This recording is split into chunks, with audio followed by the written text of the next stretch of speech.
பேர் கார்த்தியாஸ். நான் இன்னும் வகுப்பு படிக்கிறேன். எனக்கு கொடுக்கப்பட்ட தலைப்பு சூழல் பாதுகாப்பான நீர்மூழ்கி. சுற்றுச்சூழல் என்பது காடுகள், மலைகள், ஆறுகள், கடல் போன்ற இயற்கை உறவுகளை குறிக்கும். ஆனால் சுற்றுப்புற சூழல் என்பது பல காரணங்களால் மாசடைந்து வருகிறது. நோயற்ற வாழ்வை கலற்றி செல்லும் என்பது போல உலகம். சுற்றுச்சூழல் தூய்மையாக இருந்தால் தான் நாம் ஆரோக்கியமாக வாழ முடியும். சுத்தமான காற்று, தண்ணீர் மற்றும் உணவு ஆகியவை நம் வாழ்க்கைக்கு இன்றியமையாதவை.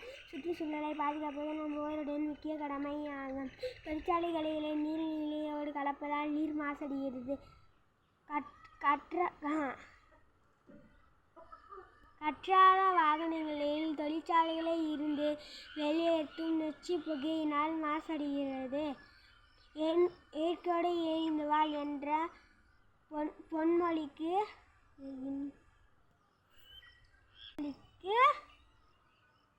வேண்டும்.